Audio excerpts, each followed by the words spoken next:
Welcome back, everyone. Actually, welcome to the first in a series of videos exploring some of the wealth of talent that we have in the Sikh community and getting gems of knowledge from these guys who've dedicated a lifetime to this sport or their craft. Our first guest is a very special one because I wanted him on first because he's very affable. So he's very easy to get on with. He's very easy to talk to. So I thought it's not going to be a stressful experience for me. He's a friend, he's a brother, so it's going to be nice and relaxing, easygoing, and you'll get to learn from all of his experiences because he's done a lot. So, Indy, if you don't mind introducing yourself, what you've done in terms of personally, if we can start with that. Yeah, so hello guys, Waheguru Ji Ka Khalsa, Waheguru Ji Ki Fateh. Thank you for having me on, Harbir. Good to speak to you again. So what I've done in the past, I think I seen a poster the other day. It was 2011 December. I made my debut for MMA. So I was a pro MMA athlete. And during that time, I trained in probably 4 or 5 different arts. I was doing a lot of Muay Thai. I was at a Muay Thai based gym. And then later on, I started doing a lot of jiu-jitsu, a lot of wrestling, and then MMA classes, which combine all of it. So you have like a coach, and he'll combine all of the skills because it's not always straightforward. For example, MMA we're training with our boxing stance, left foot forward, but wrestling we're always training with our right leg forward because that's how you wrestle, with your right leg forward. So all these little small transitions, doing all of that. So it takes a good MMA coach to put all that together. So I did MMA for 10 years in between, had a few BJJ comps, a few other things, and then went on to probably last few years just been competing in boxing.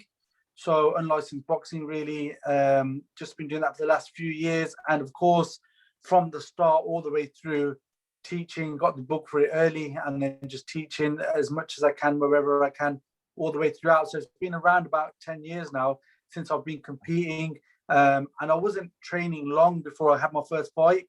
So I must have been in the gym only 6 weeks, but I was so eager. It's like now people come to me now and they say, oh, how long till I can fight? That's the first thing everyone wants to know. And I say, how much can you put in? How much can you put in? And I was training 3 times a day, every day for 6 weeks. And I wouldn't take no for an answer. I said to my coach, I'm fighting. No matter what, I'm fighting or I'm walking out the door. So I had my first one in about 6 weeks training. Wow. That's incredible. That's unheard of.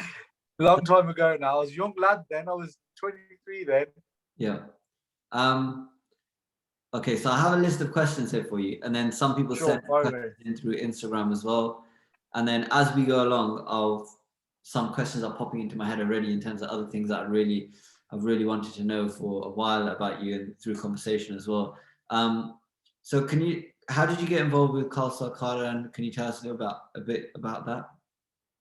Yeah, so we have a local Gurdwara, Singh Sabha Coventry, and they used to have, they were one of the first places really. They'd moved their Langar Hall around about 15, 16 years ago. They moved their Langar Hall, and the old Langar Hall was very small. They had lino on it. And one of the things there, I think it was the same thing off the top of my head, he put some gym equipment in there. So it turned into like a little gym. And there wasn't much there, a few dumbbells, a few bench press machines, just the basics really. But the gym in the evening, Monday, Wednesday, Friday, 6 till 8, those were the hours I still remember. It was absolutely heaving in there. Everybody was in there. Everyone was training. And at a young age, it was good just to be around older people in the community. And it was just such a good atmosphere that you can train anywhere. You can train JD, you can train all these fitness kind of gyms, but you ask anyone who's really into their weights, really into their powerlifting, they like training at powerlifting gyms. That's where they like to train rather than the JDs and the pure gyms and all that kind of stuff. So, and for us guys who are all young things, we want to train with other things. That's what we wanted to do. So we were training there at the Crossroads Gym. It's on Crossroads. That's why we call it the Crossroads Gym. And then it must have been about 7, 8 years ago, there was a pub opposite. The pub went up for sale. They brought it, and there was a function hall area, and then there was a pool table area. So they had 2 rooms for pool tables and bar. And then what the community did, they decided to put a gym in there. So they spent literally hundreds of thousands of pounds, put a gym in there. And at that time, we were already training, competing.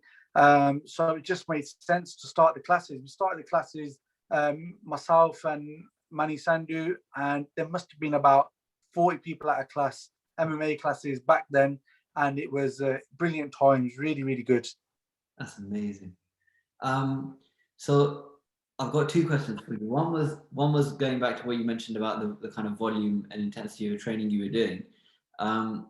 Presumably initially that wasn't with Singhs, right? And you said you enjoyed training with Singhs. So how, as a case study, did you navigate around? Obviously, you're training at places predominantly, probably mostly Gore or Gore Kale.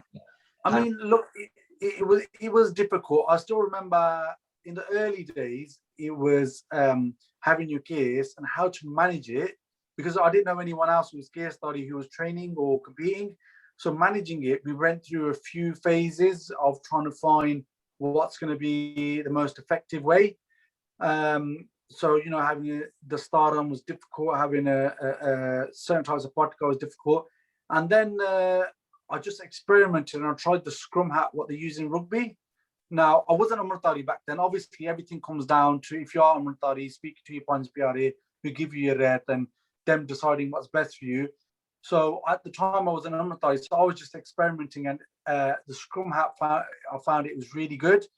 Because before that, once in training, everyone was training, we were doing clinch work in Muay Thai, and my butt got come off, and my hair come out, and everyone, the gym just stopped. The whole gym stopped, everyone looked, and I did feel embarrassed, and then I quickly ran to the toilets, retied it, come back out, and then I could tell just from people's faces after the session, the people like, whoa, what was that? But no one really asked, to be fair.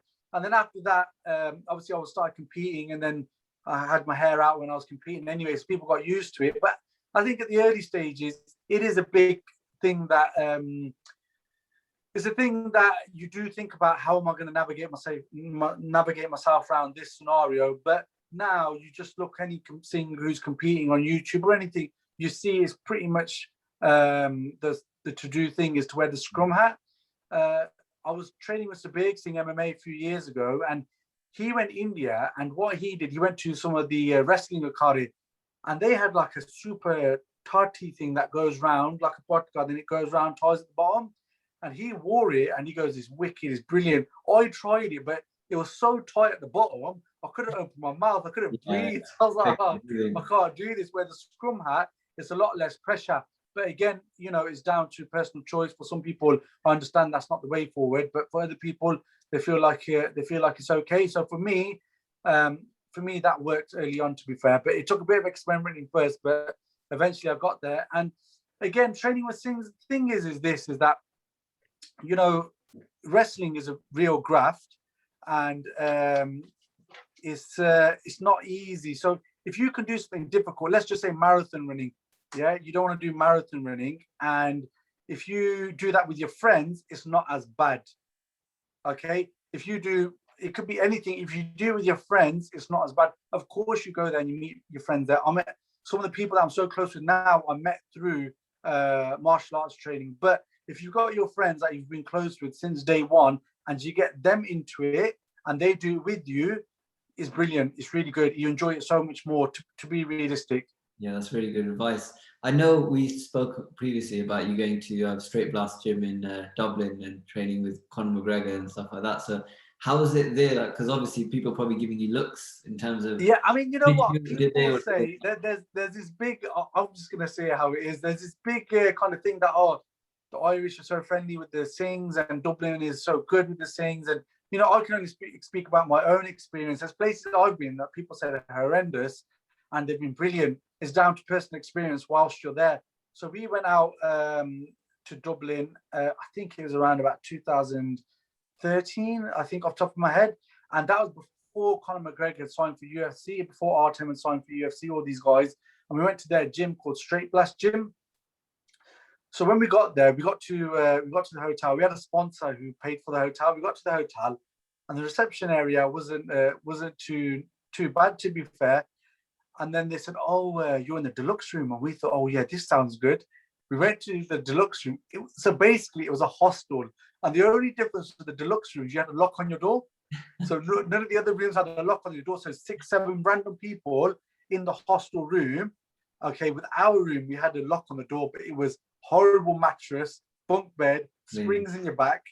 So we used to go train in the morning, hard session in the morning, come back, rest, go back out in the afternoon. And people that go, anyone who trains or competes, they know when you go to another gym, okay, sparring, when you first start, they make it very tough. So they let you know that you're a visitor here. So the sparring is very tough. And whilst we were there in Dublin, it was very, very, very tough. There was no people of color, so no Asians, no black community. There's a couple of Polish guys there. So, you know, it was tough, gritty gym. But to be fair, you know, there were some nice people there. There were some people there who were generally the gym was very no-nonsense gym. Everyone was tough. Everyone was strong. Everyone was there. It wasn't really one of these keep fit commercial places. It was a tough gym. Everyone's there to train. The coach, his name was Peter. And I can say he was probably like one of the craziest guys I know. Straight, hard sparring. If you ain't got your gum shield, don't worry, get stuck in. And it was that kind of sparring. But what I did find was the gym was okay, tough sparring, as you would get in any gym going away, tough sessions. Even the drilling was semi-sparring, and sparring was like full fighting. It wasn't sparring. But during the day, we'd be out and about in Dublin. And, you know, there was, I would say, I was there about 10 days. I'd say 5 of those 10 days, we got racist remarks, we got Bin Laden, we got this, we got that. So it all just added into a tough experience. It was tough accommodation. Okay, it was quite dingy. It was not clean. It was horrible. It was during the day, it wasn't too pleasant. A few racist comments. And in the evening, it was tough sparring. That was 10 days. So it was one of the best experiences of my life in terms of progressing with my career, progressing with, you know, just myself as a person going away training. Anyone try it now, go anywhere in the world, even go to Thailand, where it's supposed to be okay. Just go there 10 days and you're just training. It's not easy. So I would encourage anyone who can do that, definitely do it. That's really good advice, because I think when people are a bit apprehensive when they're not into sport and they haven't really got a background in it, they don't really want to go in a situation where they're going to be uncomfortable with new people, and people are potentially going to be a bit hostile or a bit apprehensive towards them. So I think that the fact that you said that was one of the best experiences of your life, even though it sounds from an outsider perspective to be so challenging, I think that was... Yeah, because I mean, one of the things is like the Irish, we're obviously the Republic of Ireland, they're not too keen on the English anyway. So when we said we were for England and we were Asian, it was maybe not the right mix for them. Okay, yeah, I can imagine. So another question I really wanted to ask you is, because I've seen you obviously over the years, and I've seen you teach classes, you do your own training journey, you're married, and now you've got a son as well. So how do you do it? I can't figure out how you do it. You know, I think what it is, it comes down to one, support from family. So as long as everyone's supportive and everyone is on board. For me, I just put it simply, it's an addiction. Training for me is an addiction. So some people now, they'll do maybe a spa or they'll do a gym session. They put on Instagram, I'm a boxer, I'm a fighter, I'm an MMA guy. For me, when I'm most happiest is locked doors, no one's there, a good, strong, tough spar. That's my nasha. Yeah, that's me. On Friday at the moment, we're training hard, we do some sparring, and I'm buzzing for 2-3 days. The whole weekend, I'm in a good mood, because that's what I enjoy. And I explained that to my family early on. You know, I'm not really into music. People might say I'm bland. I'm not really into going out sightseeing and a few of these other things. I mean, I enjoy doing anything with my family. I enjoy it. If we're doing all of that, I enjoy it. But on a personal note, training is I would say, is an addiction. It's my high. It's my nasha. So being in the gym, and for me, I don't like weights. I have no motivation to lift that weight at all. Hit the bag, sparring, training, pads. That's my motivation. I could do it all day long, every day. That's what I enjoy. So my family know that means a lot to me, more than most things that are leisure activities. So they understand that, and they probably see my mood when I haven't been to the gym as well. So they're like, yeah, just let it go. So there's a lot of support from home. But what one thing it does when you do have more responsibilities, when you are married, when you do have kids, you don't have as much time, so you don't have the chin wag at the start, you don't have the chin wag at the end, in between drilling, you don't really have the chin wag. You get there 5 minutes for the class, you train, and then you're straight out. When you've got a lot of responsibilities, some people obviously juggle it differently and they have more time, but for me, that's how I managed to get to a lot of the classes that I do get to. So you're there, you train, and you're back. But for me, it's like I've just got to do it. I've got to do it, and if I don't, I really feel like I'm missing out. And more than anything, is that because I don't really watch much television either. So it's more support from the family, knowing that, you know what, that's my addiction. That's the easiest way to put it. And with kind of other people who really enjoy it, maybe they're not to that degree, but they want it to be a part of their life, and they find it a good cathartic exercise, that they feel like a release of stress or emotions from it. Do you have any advice in terms of with the guys that you coach, if they're not getting? I mean, what I would say is when I was training full time, I don't think I enjoyed it because it was a chore. I had to do it. So I was an athlete, and you had to train a certain amount of hours a week, a certain amount of sessions a week, and I just kind of, it was such a chore. I fell out of love with it. And when you don't love something, you don't progress in it. That's with anything in life, including your Sikhi to a certain extent, family life, whatever.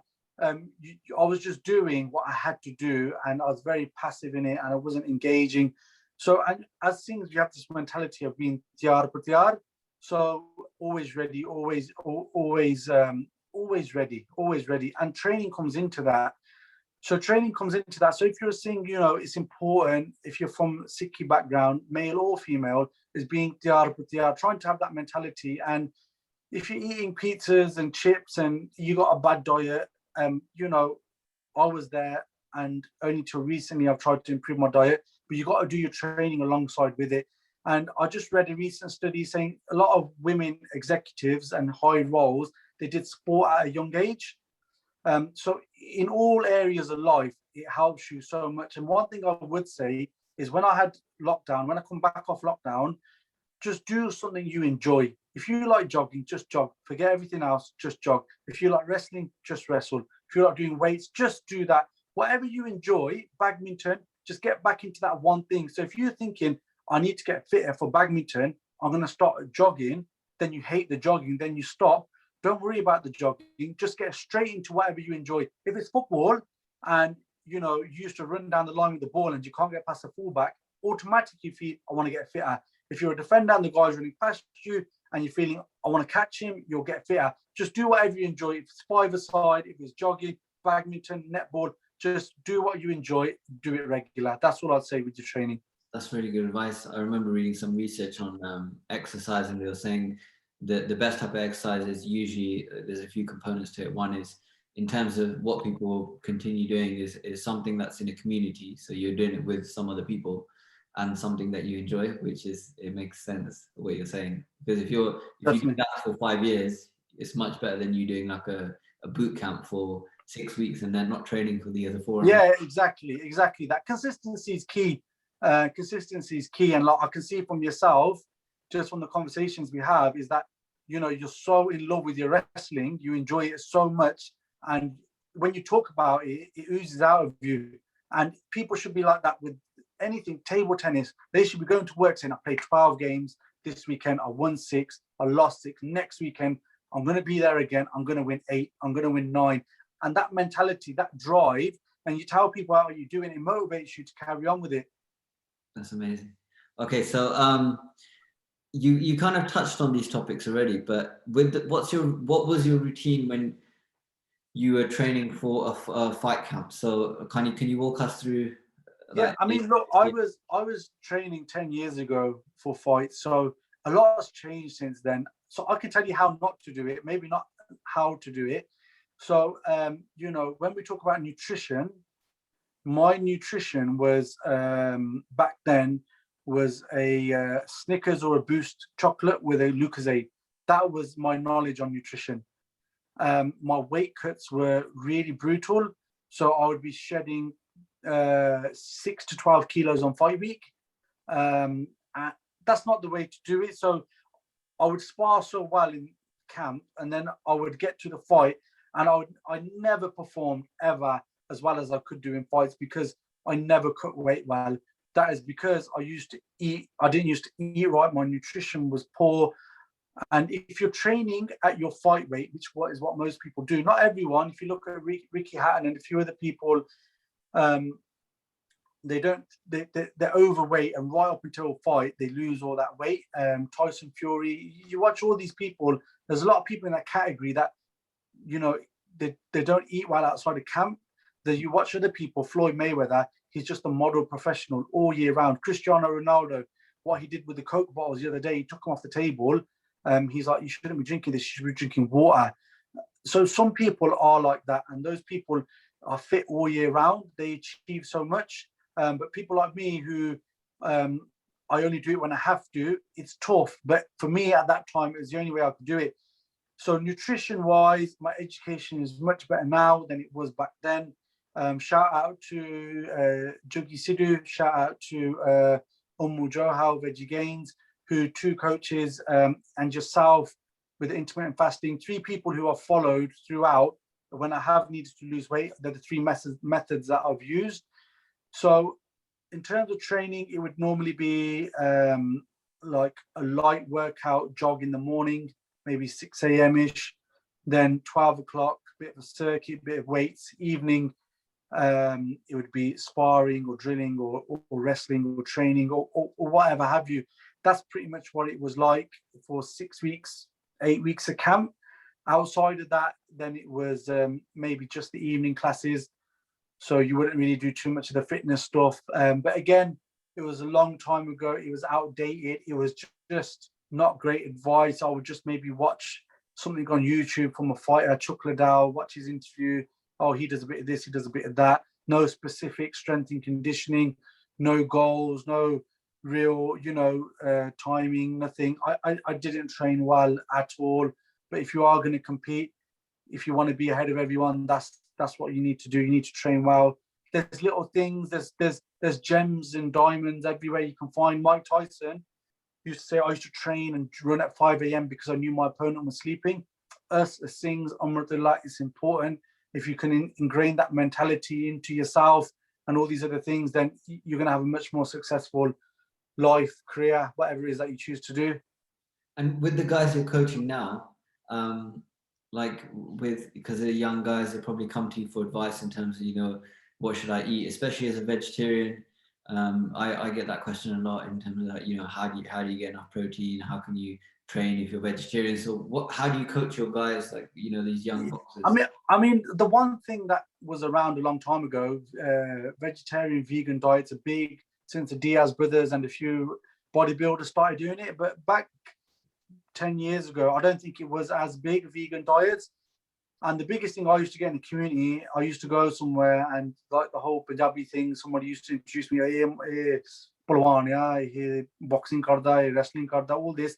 Very first thing Siani used to say was, meat khanda? Nahi, meat khayega, takra hoga. And one thing I've never really struggled with is strength, power, and all these kind of things. And I've had a vegetarian diet my whole life, and these things that I've never, ever really, really struggled with. So in terms of that, in the gym, strength and all these kind of things, it's never, ever been a problem. And now with my new diets that I'm using, there's so much options, vegan, vegetarian options, depending on what it is that you want to do. There's so many options, unlimited amount of options. So that's no longer an excuse. You can't say, I can't do anything on this diet, whether that's gluten-free diet, lactose intolerant, dairy-free diet. There's something for everyone out there now, to strength or weight loss. There's something for everyone. And just in terms of what we were saying earlier, if you can get your friends to train with you, this is carrying on from an early point, brilliant. But if you can't, don't worry about it. Do it yourself. Okay, so be it yourself. If you want to train and your friends don't want to train, they're not really into that. They'd rather play COD, or they'd rather go to a beer garden or something like that. And that's fine. Because when it comes to your diet, this is the thing where it's very hard to find a companion who's going to go on the diet with you. because, you know, you're on a certain diet, that person there, they're not on a diet. So the hardest thing is, oh, last night I ate this. Oh, last night I had a salad. Oh, last night I had pizza, stuffed crust, barbecue base. I had the works. All right, I had quinoa and Dane. And you're like, all right, yeah. So some of these journeys, you're going to do it by yourself anyway. If you've got people to go along with you, great. If you and your wife are dieting same time, even better, great. If not, you got to do it yourself anyway. And so sometimes you got to crack on with it. But with diet, there's no excuses. There's so many options out there that you can do it. And if you're into counting macros and all these kind of things, you can do it yourself. If you're not, you get someone to do it with you. And the only other point that you know, I wanted to make was, you said earlier on about the kids and the classes and everything like that, is try and be a role model. So what I try and do is I try and jump in with the kids when they're training, or even with the adults class. We teach adults class. Is I want to be fit and strong enough to spar, and then I want them to watch me spar. So, you know, so their targets are not too far away. So if you say I want to spar like Tyson, but that target is so far away, then you're like, okay, just spar like this person in the gym for now, and then develop after that. I want you to wrestle. So if I say to my kids, I want you to shoot like Herbie shoots. I want you to do that double leg like he did the double leg. Okay, I watch him every day. Because some people, like yourself, you see something, you understand it, you understand the mechanics of it. That could be wrestling, it could be boxing, it could be work. You could watch someone do something at work. You could watch someone put a door on, okay, with the hinges. You could just watch them. You're like, I know how to do that. I can't do that. I need to drill it 100 times. I need to take the door off and put it on 100 times. Same with a double leg, same with the single leg, same with the arm bar, same with the 1-2 low kick. I need to drill it 100 times. I can't look at something and get it straight away. Some kids are like me. Some kids, they see something and they got it straight away. A lot of people now are doing self-teaching off BJJ videos. So they'll watch the BJJ video, they'll drill it, they'll self-teach it. They're great at it. For me, I'm just not that intelligent. I don't pick things up quick, so I have to do it the hard way. Yeah, I think there's different learning styles, but there's also, you know, having that kinesthetic, that touch, that going through those mental processes of actually physically doing that movement. There's a lot to be said for that, as opposed to some kind of poor habits that you could pick up from just imitating. So I think, you know, just whatever works for each individual.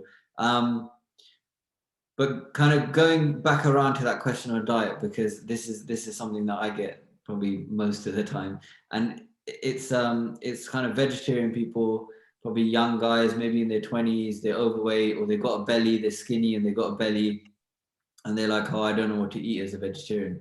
So if you had like a 15-year-old who came up to you and said, you know, coach, you know, I want to do an interclub, what should I be eating? Like, what do you usually, or do you not prescribe anything and say, look, just count your macros and try and? Yeah, I mean, you put me on the spot here. What I normally say is, go find a nutrition coach. But I mean, I had the question not long ago, and the very basics is, I say, you know, stay away from fried food as a start.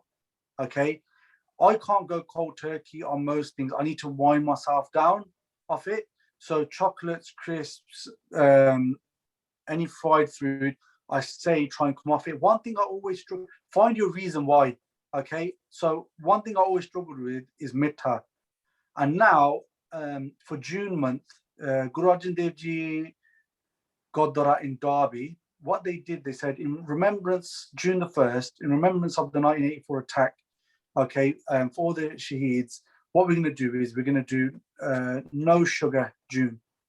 For the first time ever, I found my reason why. So I've had 19 days now. Today's the 19th. I don't know when you're going to post this, but today's the 19th of June.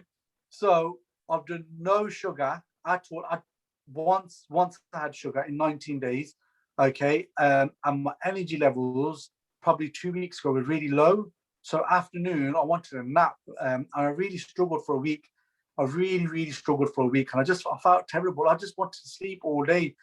But then I got better, and then now I'm against sugar. So now I'm telling my family, what are you eating that for? Whereas before, I could eat sugar all day. I was just telling one of my family members now, is I used to pick up a Koha Barfi kilo box on Monday morning, and I'm in and out my van a lot.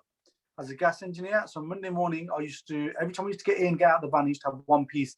By Wednesday, Thursday, I used to finish the whole dabba of koha barfi. Because like I said, with training, with food, I'm an addict. I cannot stop. So that's why I don't want to have any bad habits, because whatever I do, it's just such an addiction that I can't stop. I'm such a heavy eater. So now I found my reason why. Guru Arjan Dev Ji, Godra Darby, thank you. No Mitta June, 19 days in, and I feel good. I started my diet 10 days ago. I've lost 4 kilos in 10 days, just down to this new diet from Veggie Gains. And it's been, I feel great. I feel strong. I feel fit. I feel great. That's amazing. That's amazing. Thanks for sharing your journey with that. And I think a lot of people struggle with the sugar.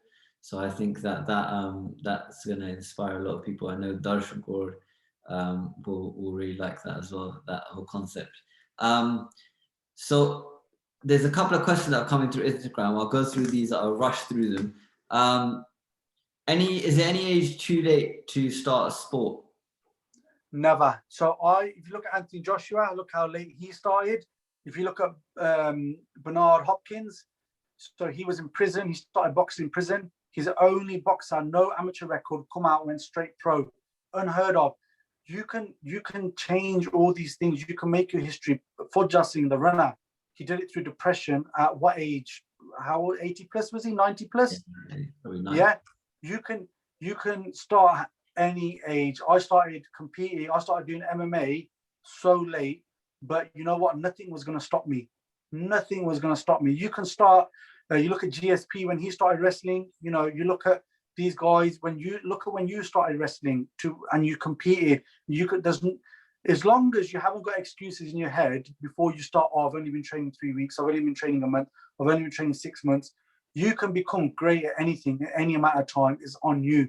Everything else is an excuse. It doesn't matter. There's people. If we flip the script and we even look at learning Punjabi Santhya, there's people that can, who do their Santhya in a week, who are reading Japji Sahib, Kant, and off. Just it depends what you put in. So, is there any age? No, there's no age you can start. Okay. That's really useful. That's really inspiring. Next question is exercises to get lean. So, any particular? If you got somebody who's a bit chubby, is any particular exercises to get lean? Right. So I've been chubby for the last probably 6-7 years. And what exercise have I done to get lean? Simple answer is I don't know. So you have to speak to HarbirSingh after this and ask him. But again, if you want the honest truth, I would go back to what I was saying. Do something you love. Table tennis, badminton, football, cricket, rugby, anything. Do something you enjoy. Netball, basketball, whatever it is. Do something you enjoy. Do it 5 days a week. Do it 7 days a week. Do something you enjoy. Do it all the time. That's my only advice with that. That's really good advice. And then one question that I had, actually, we'll probably leave this as the last one, is like, how did you kind of overcome the anxiety of competition? So, when you're going in, you're walking in. Oh, it's a good question. Good question. So it's such a roller coaster of emotions. So I'd be at the gym, I'd have a great spar, and I would feel that I don't think anyone's ever going to beat me. I think I am the best. I walk out, and then as time goes on, the week goes on, then the anxiety creeps in. And then someone asks me, if I see you had beat, and you say to me, oh, when's your next fight? And then the anxiety, oh, what are you asking me for? I don't want to talk about it. Oh, I heard that guy, he's won his last fight. Oh, and then he kicks in even more. And then if you watch Mike Tyson's, some of his documentaries, he'll say, when I was in the changing room, okay, I was hoping the guy would come in and say the fight's cancelled. That's how Mike Tyson felt. If you watch a lot of these guys, they all felt the same way. And I felt exactly the same. There's some people out there that they don't have that feeling. They don't have that feeling of fear. They don't have that feeling of failure. I was way more scared of losing than getting hurt. I didn't mind getting hurt. Not at all. I didn't mind having an arm broken and face getting punched, broken nose. That wasn't my fear. My fear was losing. Losing because I had so much support from the community. They come and supported me so much. We took 300 people to a fight, regularly, and I was so scared of losing. But it comes down to a few things. Is that feeling never goes. That adrenaline never goes. It's just controlling it, accepting it's going to be there. So if you feel you're never going to get nervous for a fight, that takes it away from you. You want them nerves, control the nerves, control it, work with the nerves. It gives you that edge, it gives you that movement, it gives you that reaction. So how you control the nerves? The only thing that did help me was Gurbani, Katha. So I've been listening to Sikh history series a lot recently. When that cage door shut and the cameras left, the coaches left, and there was me, that guy, and the referee, the only thing that stands with you then is what's in your heart. What's in your heart, that's what stays with you then. When that crunch moment comes in life, whether that's in the ring, on the road, whether that's in the maternity ward, wherever that is, in that crunch moment, how strong your heart is, that's what stays with you. In that interview, it could be any way of life, any point of life, is what's in your heart. And for me, it was my Sikhi, it was my Dharam, and that made my heart strong, that steadied my heartbeat, that cleared my thoughts, that steadied my legs, okay, to a certain extent, but I still had a lot of nerves, still had anxiety. Even now when I have a tough spar coming, I know this guy can spar, I still have it now. That's amazing. That's really inspiring. I feel like going out there and doing a run or something now. No, and the only other point I wanted to make, because I think this is it, we're wrapping up, is what we need to do for the kids, for the adults, is change the culture. So if you look at the traveling or gypsy community, they have a culture of boxing, of fighting. It's completely normal in their culture. We used to have a culture of wrestling. If a male in the family didn't wrestle a certain amount of years ago in a Punjabi family, they thought that, oh, what's wrong with the kids? Are they all right? Because why aren't one of them wrestling? Because it was such a standard. And if we were to go to the park, everyone would be up for a kickabout. If we were to come to your house, for the kid's birthday party and there was a football, everybody would join in. But we should have that with wrestling. When me and you first met at that Good Month camp all those years ago, you said to me, do you want to have a wrestle? And I said, yeah, why not? Or a grapple. And I said, yeah, why not? And we just got into it, and we just, even though you sat him out for the whole time, but we just got into it. It was so normal and it was so easygoing. All our kids should be like that, where they feel that way, where they can at any time, it's just so normal. They can wrestle, they can do jiu-jitsu, they can do anything at any time. They should feel like that. I think that's partly why the Russians probably excel at wrestling so much, is because it's part of the curriculum. They teach it in the school. You see them. I've seen videos of them in playgrounds with hundreds of kids doing like pummeling, and so it's just, if they ever get grabbed, it's second nature because they've done it hundreds of thousands of times already. So yeah. I think there is a lot of work in our community at the moment that needs to be done, because there's people like you, but the vast majority, probably 90% of our community is probably overweight or obese, unfit. So, but I know you're a busy dad. I've taken up way too much of your time already, more than I. No, it's fine. There's people coming in and out the background. I appreciate that. It really means a lot, and I think this is going to inspire a lot of people. Last question is, where can people find out more about you? Where can they follow you? Where can they connect? Yeah, I mean, what we're working at Khalsa, Akhara, and a few other places, but Singh Army Podcast is another project that we started. We're doing a Spartan run on 25th of July. It's just 5K, so it's something that everyone can do. But a lot of our updates are on that page. Wherever you are in the country, we had a mass conference a couple of weeks ago where yourself was present as well. There's Godwari gyms, Lions MMA, GNG, Smedic, there's Leicester, there's so many that I can't even remember off the top of my head, all around the country, based in the Godwari, for our youth, set up for our youth, with great coaches, great kids, great facilities. We need to make the most of it. So everybody, make it a part of your, what you do as a family, is having the kids into some sort of training. It doesn't matter if they compete in it, it doesn't matter if they excel in it. All it matters at a younger age, like you do at school, is giving them that education. That's amazing. Lastly, I just want to thank you. We appreciate you. You appreciate you taking out the time. I know you're super busy. It means a lot. And we really look forward to following you, seeing you, and getting involved in everything that you have going on. Obviously, you mentioned the run coming up, so everyone sign up to that if you're watching this, and let's all turn out. We get to meet Indi in person, and we'll make a day of it, have a lot of fun together. All right, so we're going to end there. Thank you so much. I'm going to